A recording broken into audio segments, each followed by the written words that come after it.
When my family planned a trip together, I assumed everything was set for all of us. But when we arrived, I found out my parents never booked a room for me. I was confused at first, thinking it had to be a mistake. Then my sister made it worse. She laughed and said, "We booked rooms for me, my husband, and our child. We're the real family." That comment hit hard. Instead of arguing or making a scene, I stayed calm. I simply said, "Then I'll leave," picked up my things, and walked out. My phone started blowing up almost immediately. Call after call, message after message. I ignored all of them. If they didn't see me as part of the family, there was no reason for me to stay. But a few hours later, something happened that none of us could have expected, and it changed everything. The first 3 lines of the story were written in blood and champagne, a jagged line drawn between the person I had fought to become and the family who saw me only as a ghost at their feast. I stood in the gilded rotunda of the Breakers in Palm Beach, the air smelling of expensive orchids and sea salt, clutching a suitcase that contained my entire dignity while my sister smiled with the predatory grace of someone who had just cut my throat. "There is no room for you, Helen," she whispered, the diamond on her finger catching the light like a spark from a controlled burn, because I only made reservations for the real family. The journey to that crushing moment of clarity had begun in the gray, biting chill of a Chicago Thanksgiving morning. I had woken up in my high-rise apartment, the skyline of the city etched in frost against the window, feeling that familiar, rhythmic thrum of anxiety in my solar plexus. It was the kind of dread that doesn't come from failure, but from the anticipation of being undervalued by the people who are supposed to know your worth. I am Helen Walker, 33 years old, a research director at a major pharmaceutical firm. I earn $160,000 a year, a figure I mention not out of vanity, but because every cent of it is a brick in the fortress of my independence. As I did the final check of my suitcase, my reflection in the hallway mirror showed a woman who looked composed, theory dress, sleek hair, eyes that had analyzed 1,000 clinical trials, but inside, I was still the girl who had worked 3 part-time jobs to pay for a college degree while my sister, Catherine, spent our parents' money on European summers and finding herself. I let out a long, jagged sigh that fogged the glass.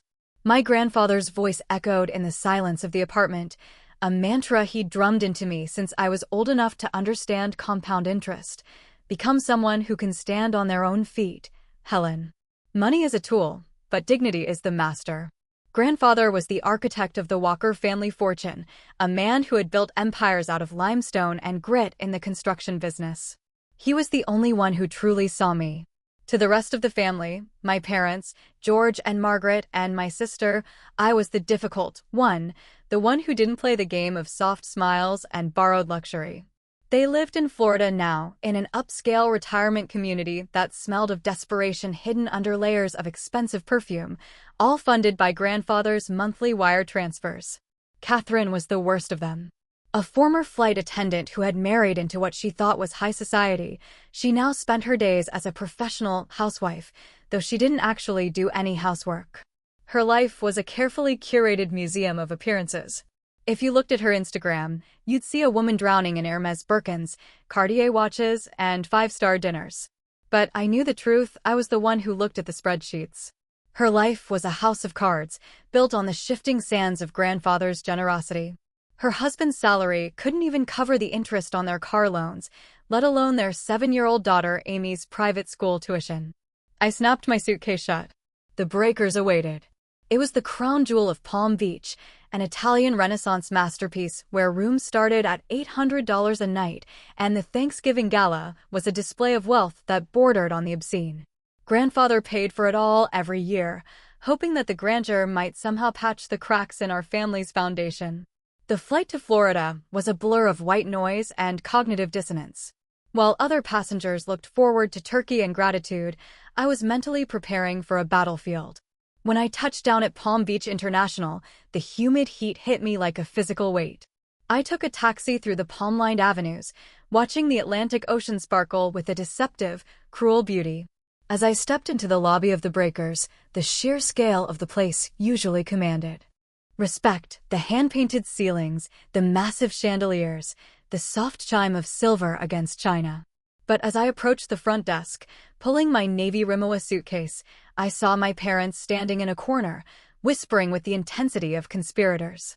They didn't see me, or perhaps they chose not to. My mother was draped in a new resort dress that probably cost more than a month of groceries, and my father looked every bit the retired gentleman of leisure, a role he played with grandfather's money. "Miss Walker, I apologize." "I truly do," the front desk clerk said, her voice trembling with that specific brand of professional panic. She tapped the keys of her computer with increasing fervor. "I see the reservations for Mr. and Mrs. Walker and for the Miller party, but your name isn't on the list for the suite. Or any room." Before I could process the confusion, the rhythmic clack-clack-clack of high heels echoed on the marble. I didn't have to turn around to know it was Catherine. I could smell her perfume, something floral and expensive that always felt like it was trying too hard. "Oh, Helen. You're finally here," she said, her voice dripping with a saccharine venom that made my skin crawl. She was clutching a black Birkin as if it were a shield, her Cartier watch gleaming under the lobby lights. A small crowd of guests, dressed in linens and silks, began to slow down, sensing the impending drama. "Catherine," I said, my voice level. "There seems to be an issue with the booking. Did grandfather change the arrangements?" Catherine's smile didn't reach her eyes. It was a cold, triumphant expression, the look of someone who had been planning a coup for months. "Grandfather didn't make the arrangements this year, Helen. He left the logistics to me. And I decided it was time we had a holiday that felt cohesive." She stepped closer, her voice dropping but carrying enough weight to ensure my parents, who were now watching from a distance, could hear every word. "I only made reservations for the real family. Me, my husband, Amy, and Mom and Dad. You've always boasted about how independent you are, haven't you? How you don't need anyone. Well, I thought I'd take you at your word. You're a big, successful research director. Surely you can find your own way in the world without crashing our family dinner." The silence that followed was deafening. It was the kind of silence that exists in the eye of a hurricane. The front desk clerk looked down at her desk, her face flushing with second-hand embarrassment. I looked past Catherine to my parents. My father adjusted his watch. My mother looked at a floral arrangement as if it were the most fascinating thing in the world. Neither of them moved. Neither of them spoke. The betrayal wasn't just in Catherine's words, it was in their silence. It was a collective excommunication, performed in the lobby of a five-star hotel. "I see," I said. My heart was hammering against my ribs, a wild bird trapped in a cage, but I refused to let my hands shake. I reached out and took my credit card back from the stunned clerk. "In that case, I won't overstay my welcome." "Helen, don't be so dramatic," Catherine laughed, a sharp, jarring sound. "You can probably find a Motel 6 on the outskirts of town. Or just fly back to your lonely little apartment in Chicago. It's not like you have anyone waiting for you anyway." I looked her dead in the eye. For the first time in 33 years, I didn't feel the need to argue. I didn't feel the need to explain my worth or list my accomplishments. The disparity between us was finally, devastatingly clear. She was a parasite living in a palace. I was a woman who owned her own soul. "Happy Thanksgiving, Catherine," I said quietly. I turned my back on her, on my parents, and on the shattered remains of my childhood delusions. I walked toward the massive arched exit, the sound of my Rimac wheels clicking against the marble sounding like a countdown. As I stood under the porte-cochere waiting for a taxi, the Florida sun felt mocking. I watched a young girl, about Amy's age, run toward the fountain, her parents laughing behind her. In my suitcase, wrapped in silver paper, was a pearl hair clip I'd bought for Amy. It was a tradition. I always brought her something small and real, a counterpoint to the plastic, expensive toys her mother showered her with. I realized then that I wasn't just losing a hotel room, I was being robbed of the chance to be an aunt, a daughter, a sister. I pulled out my phone and summoned a car. Destination: Palm Beach International. When the taxi arrived, I climbed into the back, the leather cool against my legs. The driver, an older man with a kind face, looked at me in the rearview mirror. "Leaving so soon, miss?" "The party's just starting." "The party ended a long time ago," I replied. "I'm just the last one to realize it." As the taxi pulled away, I watched the breakers shrink in the window. The Italian Renaissance towers, the manicured lawns, the flags fluttering in the breeze, it all looked like a movie set after the actors had gone home. It was beautiful, yes, but it was hollow. My family was inside those walls, preparing to sit down to $200, a plate dinner paid for by a man they were currently betraying by proxy. I took a deep breath, the first real breath I'd taken since I landed. My hand was steady as I unlocked my phone. It was time to call the only person who had ever taught me how to survive a storm. I dialed my grandfather's private line. Helen, his voice came through, gravelly and warm, the sound of home. You should be at the hotel by now. Is the weather as good as they say? Grandfather, I said, and despite my best efforts, my voice cracked just a little. There's something you need to know. I'm at the airport. I'm going back to Chicago. What happened? The warmth in his voice vanished, replaced by the sharp, calculating tone of the man who had built a city. I told him everything. I didn't embellish. I didn't cry. I gave him the facts with the clinical precision of a laboratory report. The missing reservation. Catherine's real family speech. My parents' silent endorsement. As I spoke, the taxi sped past the palm trees, leaving the luxury of the coast behind for the industrial reality of the airport approach. On the other end of the line, there was a long, heavy silence. I could hear the faint sound of a clock ticking in his study back in New York. When he finally spoke, his voice was a low rumble of thunder. I understand, Helen. I am so sorry. You have done the right thing. Go home. Go back to the life you built for yourself. I will handle the rest. Grandfather, you don't have to. I have spent 40 years building a legacy. Helen, he interrupted, his voice steel.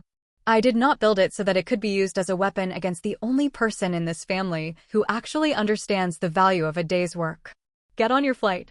I love you, child. We hung up. I sat in the back of the taxi, watching the blur of Florida go by. I felt a strange sense of liberation, a lightness that usually only comes after a fever breaks. For years, I had tried to fit into the crooked frame of my family, twisting myself into shapes that didn't suit me just to earn a seat at a table where I wasn't wanted. Now, the frame was broken.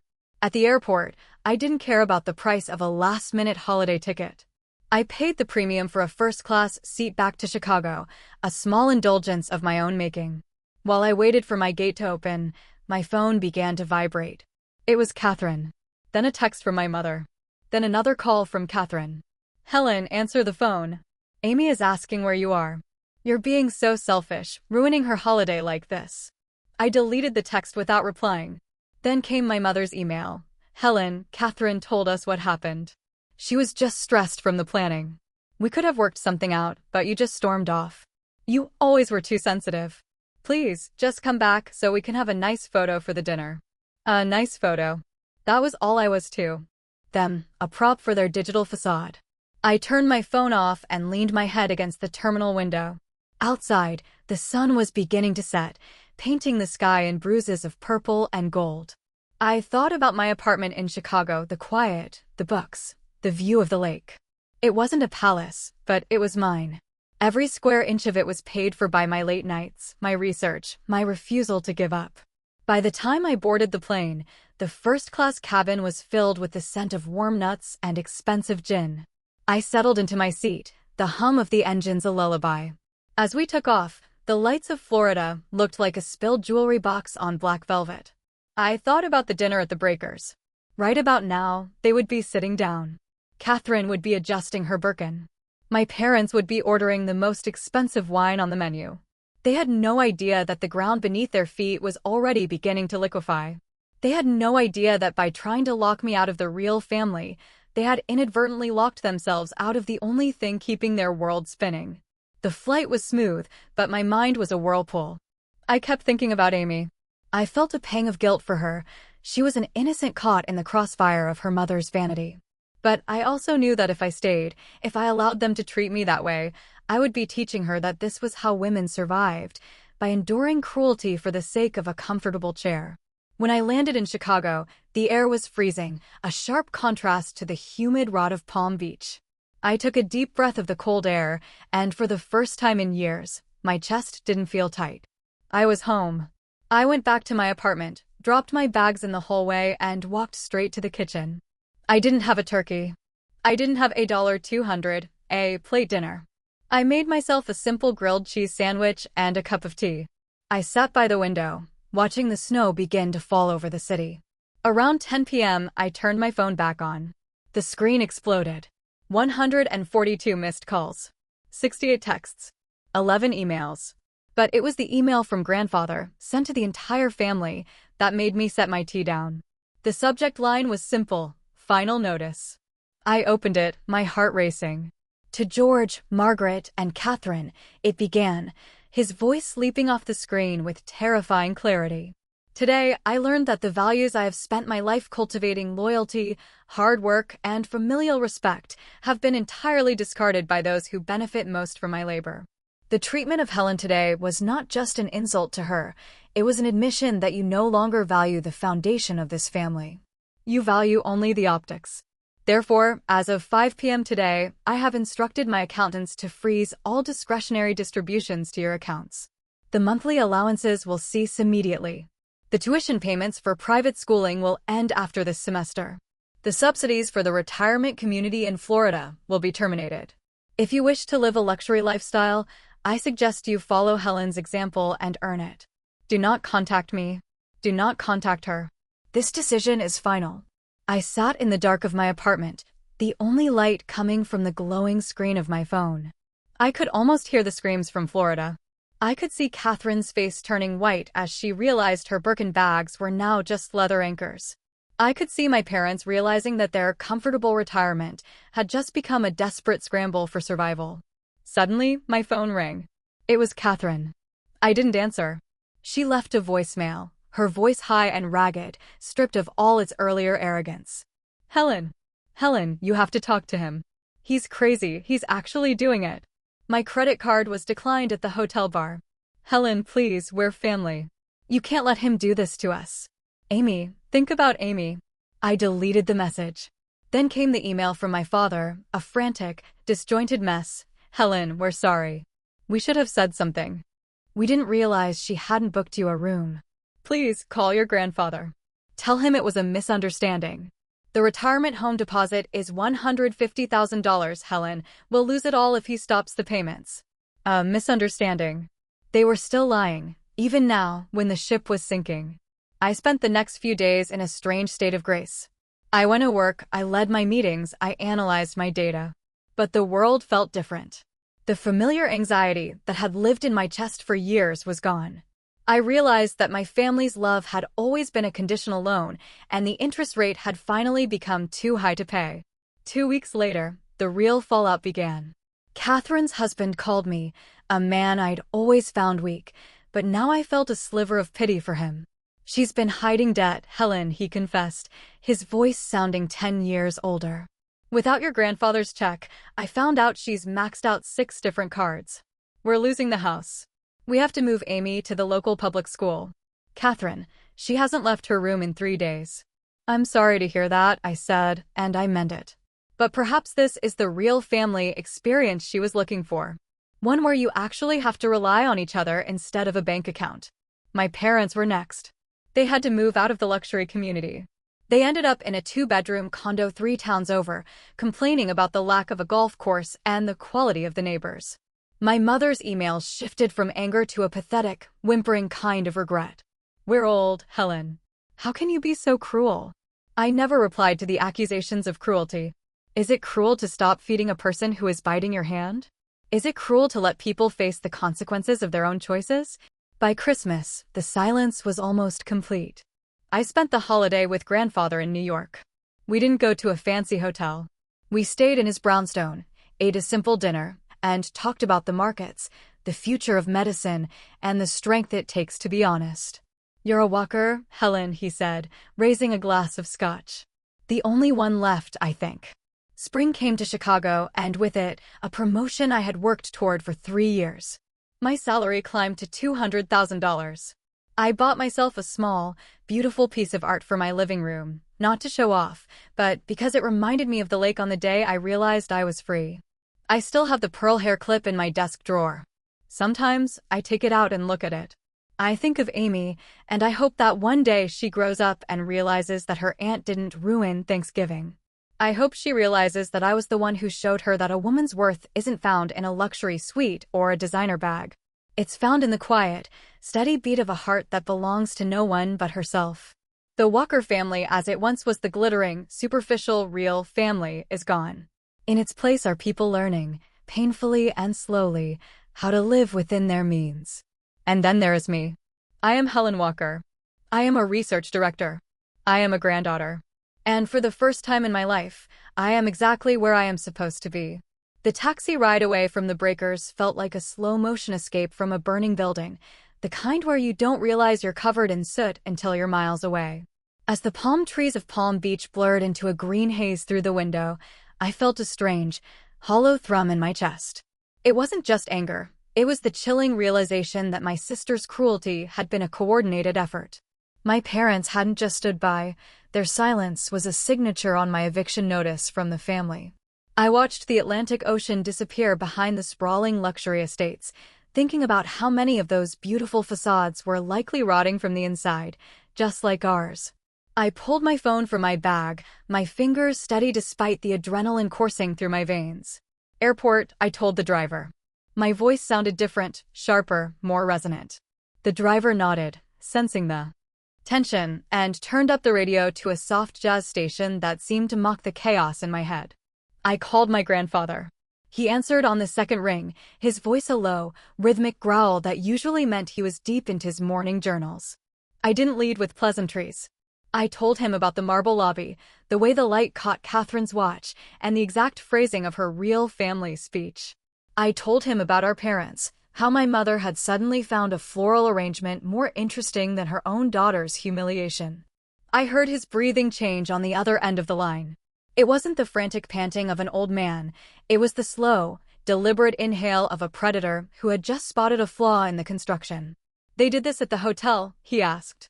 The weight in his voice was enough to crush a lesser man. "At the front desk, grandfather. In front of the staff. In front of everyone," I said, leaning my head against the cool glass of the taxi window. "I'm going back to Chicago. I'm done being the ghost at their feast." "Go home, Helen," he said, and the tenderness in those 3 words nearly broke me. "You've spent your life building a foundation. Now you get to see what it's for. I'll be in touch." The flight back to Chicago was a blur of high-altitude clouds and the bitter taste of airline coffee. I kept my phone off until I reached my apartment. When the elevator doors opened to my floor, the silence of the hallway felt like a sanctuary. I walked into my living room, the floor-to-ceiling windows showing a city of steel and ice, a stark contrast to the deceptive warmth of Florida. I didn't turn on the lights. I just sat on my sofa, watching the lights of the north side flicker like dying embers. Around 8 p.m., the digital dam broke. I turned my phone on, and it nearly vibrated out of my hand. The notifications were a tidal wave of panic. My grandfather hadn't just sent a stern email. He had launched a financial scorched earth campaign. He had BCC'd me on a message sent to my parents and Catherine that was so cold it could have frozen the Florida Everglades. "Since you have decided to redefine the boundaries of this family based on who you deem real," he had written, "I am doing the same with my ledger. Effective immediately, all monthly stipends, mortgage subsidies, and tuition grants are terminated. If the real family is so robust, I'm sure you will have no trouble supporting one another without the interference of my unreal capital." The first voicemail was from Catherine. Gone was the triumphant, mocking tone from the lobby. Her voice was high, jagged, and bordering on hysterical. "Helen, what did you tell him?" "He's frozen the accounts. My card was declined at the boutique in front of the Miller sisters. Do you have any idea how embarrassing that is? Call him back and tell him you were overreacting. Tell him it was a joke." I deleted it. A joke. She had tried to strand me in a city where I had no room, and now that her prod-aligned world was crumbling, it was a comedy. Then came my mother. Her email was a masterclass in gaslighting. "Helen, dear, we are all so stressed. Catherine was just trying to keep the group small for Amy's sake. We were going to call you once we got settled to find you a nearby room. Your grandfather is being impulsive, and it's clearly because of your one-sided story. Think of our health, Helen. Your father's blood pressure can't take this." I leaned back against the cushions, a dry laugh escaping my throat. My father's blood pressure had been perfectly fine when he was watching me walk out of that hotel with my suitcase. Their health was only a concern when it was tied to a medical insurance subsidy that grandfather had just slashed. The next few days were a psychological thriller played out in my inbox. Catherine's husband, Mark, tried a different tactic. He called me from his office, his voice hushed and desperate. Helen, look, I didn't know she was going to do that at the hotel. I was in the car with the luggage. But you have to help us. We've got the private school deposit due on Monday. If that check doesn't clear, Amy loses her spot. You love Amy, don't you? That was the lowest blow. Using a 7-year-old as a human shield for their vanity. I do love Amy, Mark, I said, my voice as cold as the Chicago wind. Which is why I hope she learns early that her mother's character is worth more than her school's crust. You have a job. Use your salary. My salary doesn't even cover the taxes on the house, Helen. We're underwater. Then I suggest you start swimming, I said, and hung up. By Sunday, the tone changed from demands to pleading. My parents sent a photo of their new reality, a brochure for a mid-range apartment complex. Is this what you want for us, Helen? To live like this after all we gave you?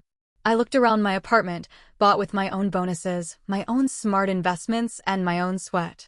They hadn't given me a dime since I was 18. They had given me the gift of knowing I could never rely on them, and now they were angry that I had used it. The most satisfying moment, however, came on Monday morning. I was back in the lab, staring at a sequence of proteins on my monitor, when a notification popped up on my personal laptop. Catherine had posted on Instagram. It wasn't a picture of a beach or a Birkin. It was a black and white photo of a sunset with a caption about finding peace in the simple things and toxic family members. The comments were a bloodbath of her high society friends asking why she wasn't at the gala. She didn't reply. I knew why. She couldn't afford the data plan to keep up the charade. I took my lunch break at a small cafe near the office. The air was crisp, and for the first time in my life, the holidays didn't feel like a performance. I wasn't waiting for a critique or a backhanded compliment. I checked my bank balance. It was stable, growing, and entirely mine. Grandfather sent me a text. The construction is finished, Helen. The old building had to come down. Now we see who knows how to build something new. I realized then that this was the Thanksgiving he had always wanted for me. Not a seat at a table of liars, but the realization that I was the architect of my own life. My parents and sister were currently sitting in a hotel room they couldn't afford to check out of, arguing over who was to blame for the loss of their golden goose. Meanwhile, I was eating a $5 sandwich in the middle of a city that didn't care about my last name, only my work. As the week progressed, the news got grimmer for the real family. My grandfather hadn't just stopped the cash flow. He had called in the personal loans he'd given Catherine for her business ventures, a boutique that sold overpriced candles and never turned a profit. She was looking at bankruptcy. My parents were facing a forfeiture of their retirement home deposit because they hadn't read the fine print of the contract my grandfather's lawyers had drafted. They were learning, in the most brutal way possible, that luxury without labor is just a debt waiting to be collected. On Thursday, I received one final email from my mother. No more talk of blood pressure. No more talk of Amy. Just a single sentence. How can you be so happy while we are losing everything? I didn't reply, but if I had, I would have told her the truth. I wasn't happy because they were losing everything. I was happy because I finally had nothing left to lose to them. I was no longer the daughter who wasn't enough, or the sister who was too serious. I was just Helen. And Helen was doing just fine. I looked at the pearl hair clip in my jewelry box that night. It was a beautiful thing, small and delicate. I decided I wouldn't send it to Amy. Not yet. I would save it for her 18th birthday. I would give it to her when she was ready to hear the story of the Thanksgiving the world ended, and how that was the day her aunt finally started living. The Chicago snow began to fall in earnest, covering the streets in a thick, white blanket. It felt like a clean slate. I turned off my phone, poured a glass of wine, and sat in the silence of my hard-earned home. The real family was gone, and in their place was something much better, the truth. By the time the final snows of winter began to melt into the gray slush of a Chicago March, the echoes of that Florida morning had faded into a dull, distant hum. My life had expanded to fill the space where my family's drama used to live. I was no longer checking my phone with a flinch, expecting a demand or a guilt trip. I was simply living.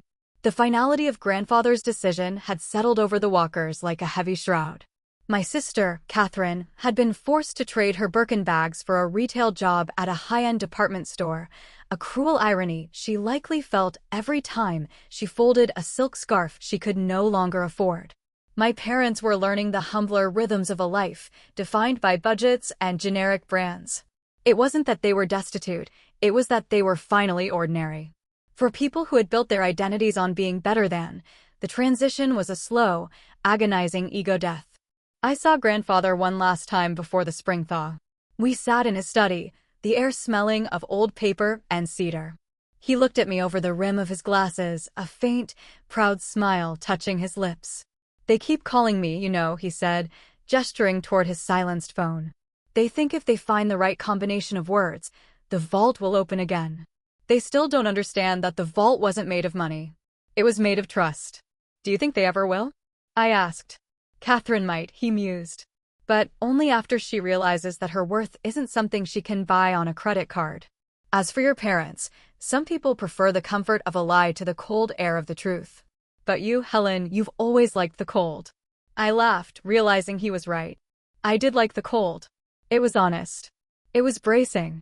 It was the environment where I had built a career, a home, and a sense of self that no one could take away by forgetting a reservation. As I walked back to my apartment that evening, the Chicago wind biting at my cheeks, I felt a profound sense of gratitude. Not for the money I earned or the title on my office door, but for the silence. The real family Catherine had tried to weaponize against me had been a hollow thing, a stage play with no audience. The family I had now was smaller, just me and an old man who valued grit over glamour, but it was solid. I reached into my desk drawer when I got home and pulled out the pearl hair clip. I looked at its quiet, iridescent glow. It was a reminder of a bridge burned and a life saved. I didn't need a five-star hotel to feel like I belonged. I belonged to myself. And as the city lights twinkled against the dark expanse of Lake Michigan, I knew that for the first time in 33 years, I was exactly where I was meant to be.